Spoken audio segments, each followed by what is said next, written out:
Hello, friends. Warm greetings to all of you. This is In Science. My name is Olena, and we're happy to welcome you to our Science Kids lecture, a popular science series for children and for everyone who's just getting to know science. Today, we have not one but two scientists with us, astrophysicist Daria Zaremba and biologist Leonid Horobets. Together with them, we'll be talking about our planet, about Earth, our only home in space. And you can watch this webinar thanks to the support of the University of St. Andrews in Scotland. Right now is the perfect moment to like this video on YouTube. And if you're watching on YouTube, feel free to leave a comment in support of our lecture series or share your impressions. And now, let's move on to introducing today's speakers. So, let me introduce Daria Zaremba. We've already had several lectures with her. She is an astrophysicist, a researcher at the University of Victoria in Canada, and an instructor of physics and astronomy. And our second lecturer today is Leonid Horobets, Doctor of Biological Sciences, Senior Researcher at the National Museum of Natural History, and the author of popular science books Follow the Broken Skull, A History of Skeletal Evolution, and A Zoological Tour of the Supermarket. And now I suggest we dive straight into our lecture. I'm passing the floor to Daria, who will begin today's session. Hi, Daria. We're so glad you're with us. Hello, friends. I'm very happy to be here as well. Today we'll talk about why Earth is unique, special, and why it needs to be protected from a very possible dark and life-unfriendly future. Before we move to the scientific part, let's talk about how the future of our planet is portrayed in movies and books. For example, what could happen to Earth if we keep producing huge amounts of waste and never recycle it? One possibility is that the planet becomes so polluted it becomes uninhabitable. This terrifying scenario is shown in Pixar's Wall-E. Very moving, very beautiful, highly recommended. Another example of a story about Earth's possible future is George and the Time Ship by Lucy Hawking. It shows that it's not only waste that threatens our future, irresponsible social, political, environmental decisions made by humanity can lead to catastrophic consequences. In the book, the characters don't travel to another planet. They travel into Earth's future. What they find is shocking. A destroyed planet ruled by a power-hungry autocrat named Trellis Dam. Science is forbidden. Ancient cities and rainforests have disappeared. The air is thick with smog, and people live in fear, cut off from knowledge and freedom. Though fictional, this dystopia reflects many real trends already emerging today. Another major challenge our planet faces, and which we'll discuss today, is climate change, especially in Leonid's part of the lecture. We're already seeing the consequences: rising temperatures, more frequent natural disasters, and changes in ecosystems. In the film Interstellar, these consequences are shown through a vision of a dying Earth, failing crops, dust storms, and a planet no longer able to sustain life. We really don't want any of these scenarios to come true. But to understand why Earth must be protected, why we truly don't have a plan B, we need to understand what makes our planet so special. So, let's remember what makes Earth lovable, unique in our solar system, and why we're so lucky to have it. Let's recall the planets of the solar system. There are 8 in total, plus Plutos, which is no longer considered a planet. Looking at them, let's think about what parameters made Earth so lucky. Lucky enough for life like us to evolve on it. The first thing is, of course, having a solid surface. Life forms like the ones we know require evolution on a planet with a solid surface. So we can immediately exclude the 4 gas giants. Interestingly, from observations of exoplanetary systems, we now know this is not something we should take for granted. Many systems have massive gas giants very close to their stars. These hot Jupiters orbit in just a few days and are absolutely uninhabitable. So it's a good thing Earth is at just the right distance from the Sun and has the right kind of surface. And that brings us to the next parameter: Earth's distance from the Sun. Perfect for liquid water to exist. This comfortable region where liquid water can exist is called the habitable zone, or the Goldilocks zone. Not too hot, not too cold. On the diagram, you can see how this zone changes depending on a star's temperature. Hotter stars have the habitable zone farther out. Cooler stars have it much closer. For our Sun, with a surface temperature of around 5,700 Kelvin, Earth is right inside this zone. There's an optimistic and a conservative definition of the habitable zone. Earth fits both. Venus falls outside it, too close to the sun. But interestingly, Mars can fall within the habitable zone depending on the method of calculation. Here's another illustration that shows this even more clearly. It suggests that under certain conditions, liquid water could exist on Mars. So why doesn't it today? Because Mars wasn't lucky with some of the other parameters? Well, we'll get to that soon. Now let's look at Earth's closest neighbors, the planets next door. They're great examples of what happens when a planet is either too hot, like Venus, or too cold, like Mars. Venus, despite being very similar to Earth in size, mass, and gravity, is far too close to the Sun. If Venus ever had an ocean, it would have evaporated quickly, filling the atmosphere with water vapor, a greenhouse gas. This led to a runaway greenhouse effect. Atmospheric pressure, 92 times Earth's average temperature, 465 degrees Celsius. Mars, on the opposite side, is a frozen world. Its average temperature is minus 65 degrees Celsius. Its atmosphere is extremely thin, and its pressure is 100 times lower than Earth's. But if Mars is in the habitable zone, you might ask, why is it so cold and dry? Because it lacks another important parameter. A planet needs enough gravity. Gravity holds the atmosphere in place. Volcanic activity, comets, and chemical processes release gases. But without sufficient gravity, a planet loses those gases to space. Mercury is the best example. Tiny, super hot, and unable to hold an atmosphere at all. Mars also lost most of its atmosphere for this reason. It has only about 10 to 11% of Earth's mass, so its gravity wasn't strong enough to hold onto thick air. An atmosphere doesn't just provide oxygen. It protects from harmful radiation and helps distribute heat evenly across the planet. Gravity is also needed to maintain internal heat. Earth has a solid inner core and a liquid outer core where molten iron and nickel move and mix, creating the dynamo effect, the source of Earth's magnetic field. Mars and Mercury are too small. Their cores cooled and solidified long ago, so they no longer generate global magnetic fields. Think of it like this. A small cup of coffee cools faster than a big one. This brings us to the next parameter Earth is lucky to have.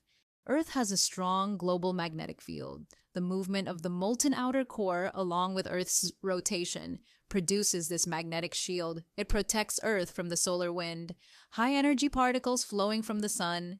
Mars, after losing its magnetic field, lost its atmosphere too because the solar wind simply blew it away.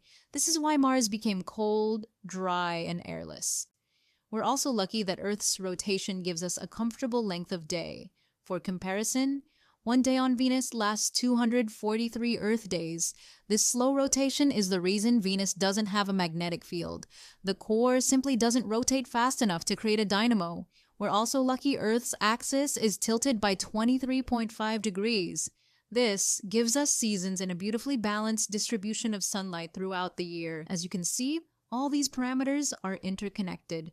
Earth's solid surface, its orbit, its axis tilt, its rotation speed, and its gravity together created the conditions for a magnetic field, an atmosphere, comfortable temperatures, liquid water, and eventually life. So we must remember just how unique Earth is, how lucky we are, and why we must protect it. And now, Leonid will tell us what's happening to Earth today and what we need to protect it from. Leonid, the floor is yours. Thank you, Dasha.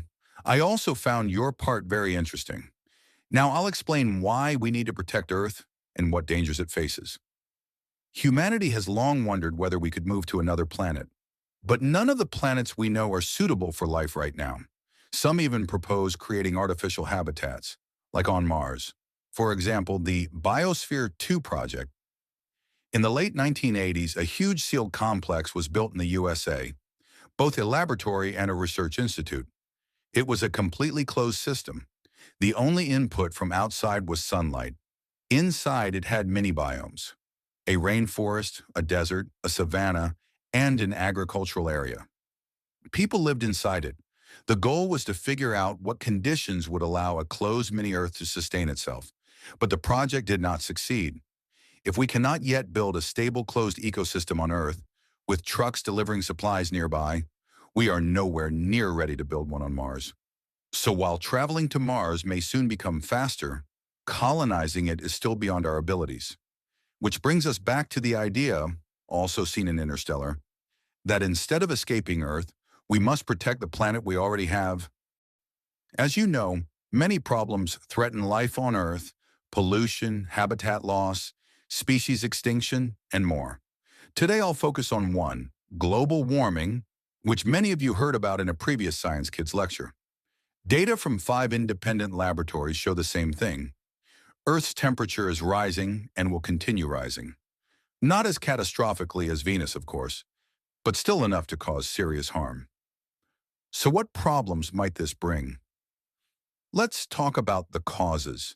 Some people think global warming happens because burning coal, oil, and gas simply heats up the planet. But the main reason is different. When we burn fossil fuels, we release carbon into the atmosphere, strengthening the greenhouse effect. The greenhouse effect itself is good. It keeps Earth warm enough for life. But too strong a greenhouse effect becomes dangerous. Other contributions to global warming come from cement production and the destruction of ecosystems, deforestation, draining wetlands, soil degradation. Plants normally remove carbon from the atmosphere. When forests are cut down, the carbon has nowhere to go and stays in the air. Before we move on, let's clarify something. We often say climate, but scientifically we should say the climate system. It includes the atmosphere, the biosphere, all living things, the cryosphere, ice caps and glaciers, the hydrosphere, all liquid water, the lithosphere, Earth's surface and terrain. All these components influence one another. So when we change the atmosphere, we change everything: oceans, ecosystems, ice, weather patterns, and land. And sometimes the effects are paradoxical. For example, global warming could cause cooling in some regions, including Europe. The warm Gulf Stream carries heat to Europe. If Greenland melts, large amounts of cold fresh water will flow into the Atlantic. Fresh water is less dense than salty water, so it will block the movement of the warm Gulf Stream. If the Gulf Stream weakens or stops, Europe could become colder and drier, even for centuries.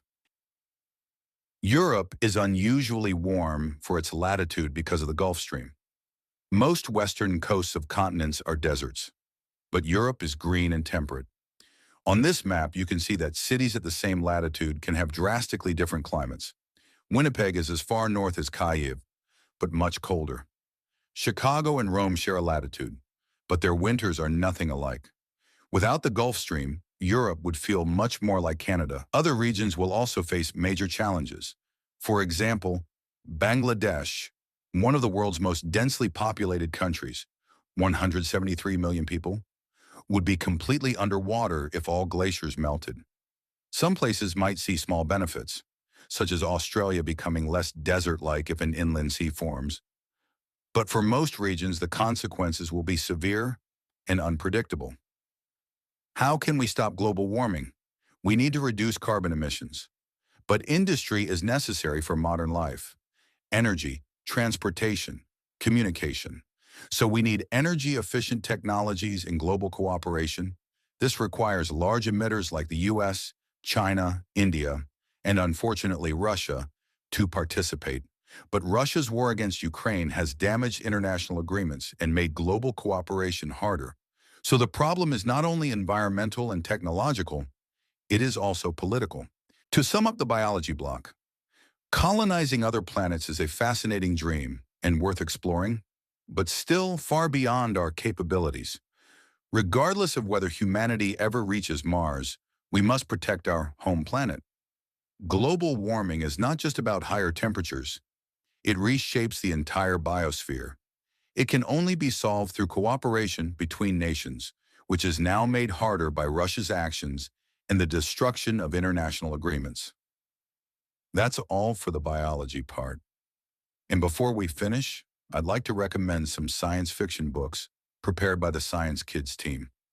I've read only one of them, George's Secret Key, and I also recommend it, but the others sound intriguing as well. For example, The Moon Chronicles, a whole series about a lunar colony in conflict with Earth. A very interesting scenario. Another book is Mox Nox by Ukrainian author Tanya Malyarchuk, written in Latin script. about a world where humans have disappeared after a catastrophe, and the planet is inhabited by fantastical creatures called Pteropuses. I love imagining unusual life forms, so this one also sounds fascinating. And one more book I already know and definitely recommend, George and the Time Ship, which Dasha mentioned earlier. And now I'm passing the floor back to Elena. Thank you. Thank you, Leonid. Friends, as you can see, I've also lost power. Leonid had no power as well. Write in the comments whether the electricity is off where you are. We're curious if we're all in the same situation. And now, as always, here is our weekly creative task. In your Cosmic Travel Diary, we suggest a new section called Returning to Earth. Please fill in what interesting fact your character learned during their cosmic journey, which planet they liked the most, and what they will do first after returning to Earth. Share your completed tasks in our Telegram channel. We can't wait to see them. And with that, thank you for being with us. For now, we don't have upcoming webinars scheduled, but we hope to return soon with updates. In the meantime, watch the recordings of our previous lectures on YouTube, like the videos, share them with friends and colleagues, and tell us in the comments what you enjoyed. And for our older listeners, a reminder that there are 2 ways to support Science Kids so we can continue our lectures: our Monobank link and Patreon. Thank you for staying with us and see you next time. Bye-bye, friends.